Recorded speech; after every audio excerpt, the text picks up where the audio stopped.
Hello everyone, today we're going to be replacing the screen on a Pro 2 with a Pro 1. The Pro 1 and the Pro 2 need to be from the exact same year, 2015, if not they won't be compatible. What we did here was just take off the top panel, pulled it up, removed all the screws, including this plastic case right here. This plastic case is essential to remove. Here we have all the screws for the screen itself, and now we're going to do the exact same thing on the Pro 2. Right before we start with this whole process, after making sure the whole console has absolutely no power in it, you're gonna buy an anti-static wristband. Now you might say, what's this for? It looks kind of goofy. This is to make sure if you're wearing cotton clothes or if you're on carpet, anything like that can cause static electricity, the silent killer I like to say. You touch any PCB, RAM, whatever, a capacitor even, and you touch it, you can send the smallest shock, it would be enough to burn it out and kill it. So now we just took off the last screw. I like to put them in order. You usually don't have to put them in order for at least this top section. It'll be fine if you mix them up. And now, with a prying tool, or in my case, my hands, we're going to grab it by the display and make sure everything is unseated. There you go. You put your thumb under here to keep pressure, and you pull it up towards you. Here you'll find the exact same system for the Pro 1. So just do whatever you did with the Pro 1 in reverse. Here, there's going to be a bunch of zip ties. You'd like to remove these zip ties like this. You'd cut them with scissors or preferably pliers. You're going to take off the zip ties here. This is the display right here, and this is what powers the display. I believe that's the only zip tie I have to take off for now. Then you're going to remove these cables delicately. And then this screw right here, which are grounding cables for this little system right here. So here we're gonna remove this. You can pull up, there's no issue with that. Then right here, we're gonna remove these very delicately. You grab them by the sides and you pull out. Now this one is a bit tougher. This one we're gonna grab like this. It's gonna be a little on the harsher side. Don't be scared. A lot of pressure. It's been in here for 10 plus years.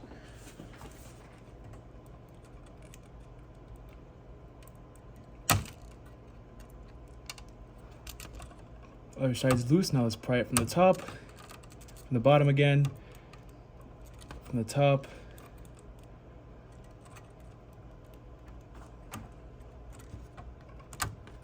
Almost there.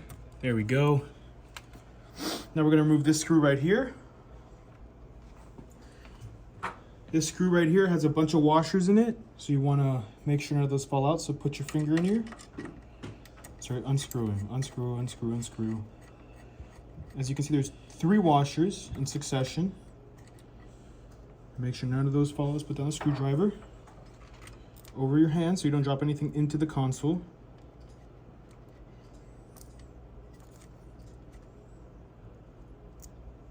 There you go. Let's put that down there for now. It's going to be essential. Let that fall into the case for now. Now we're going to go into the front and remove this plastic. To remove that plastic, you might think these are rivets. They're shaped like rivets, but they're not. You're going to unscrew these. Take off the plastic on the front, right here. And then unscrew the screen from the front.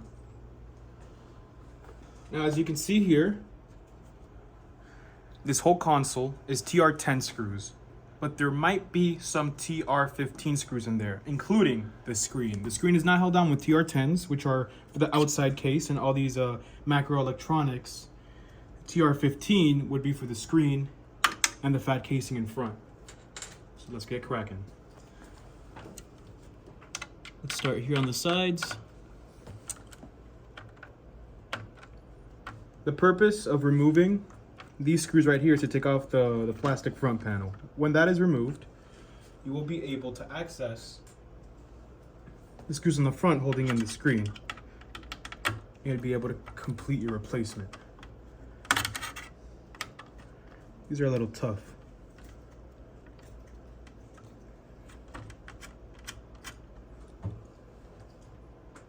They're all the same size. You can put them in a square pattern to remember it's the screen, but no need to worry about organization.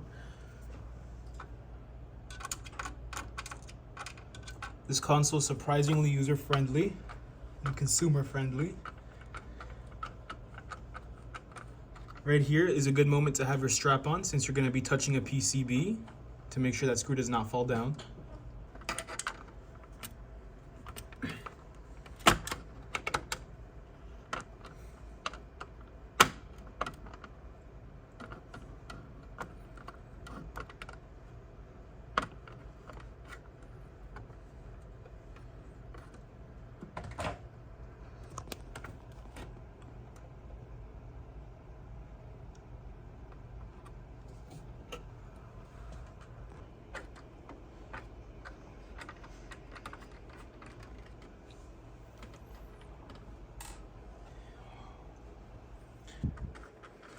There's 2 on the top, 2 on each side.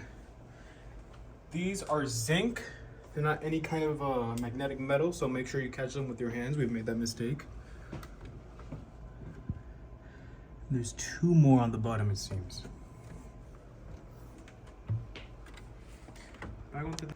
Now we have reached the fun part.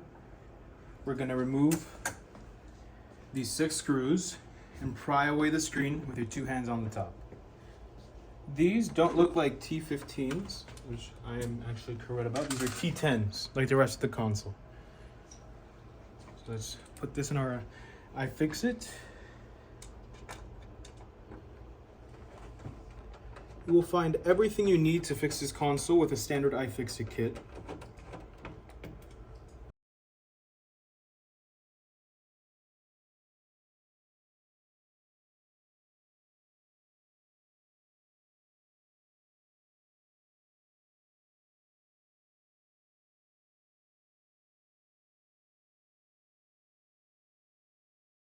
Now, if you've done everything right, you can take off your anti-static wristband now since we're not going to be touching any PCBs. You should be able to grab this from the top and pull it away from the casing. Make sure everything is disconnected. Here is your broken screen. Now let's go replace it with the one that works. In this case, since you can't buy the screens anymore, we're using a broken Pro 1. Here is a working screen. And here we have the broken screen. We're going to remove this screen right here. Keep it very safe. This is your lifeline right here. And we're going to put the broken screen there, just so no dust gets in, to have a nice space to put it in.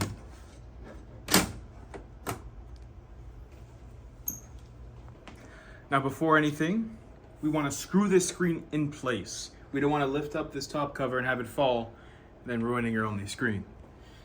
So let's put this right here. Keep in mind they have to be from the same ear. Nice and easy.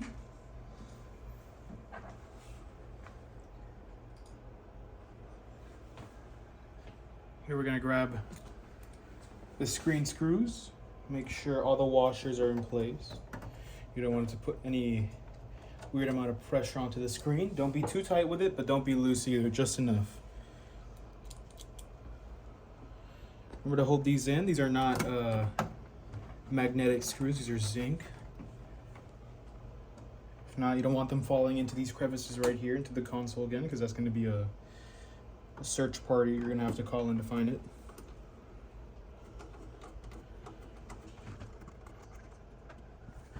Here we're going to go with the bottom.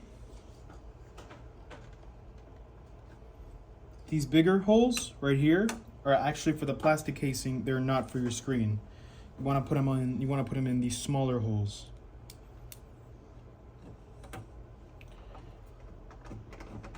Also, you don't want to put the top in too tight.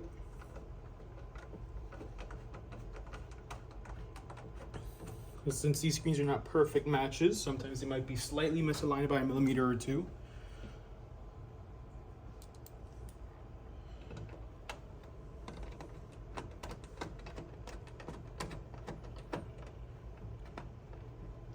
You don't want to put too much pressure here if it's not going in, because you don't want it slipping onto the screen, because that'd also be a DEFCON 5.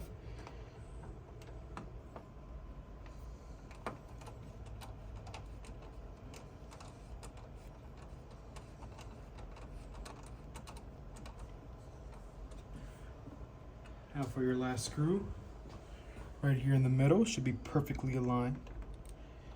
Since you put the other one so far.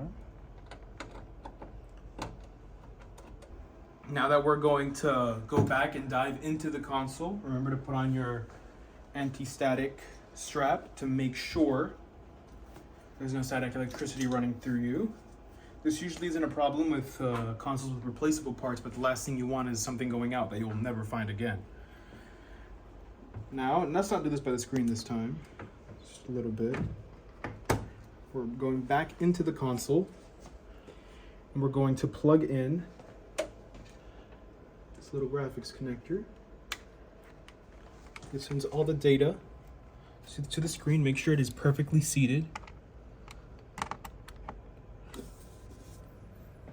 Now let's reconnect these right here. We're going to grab this one, slide it in here. Should be as easy as pie. You're gonna grab this one, slide it in here. Even easier. Now remember that we dropped into the case. You're gonna grab that, pick that back up. You're going to reconnect this into here. This one was, remember, pretty tough. It's fine if there's a little flex. Here we have our grounding cables.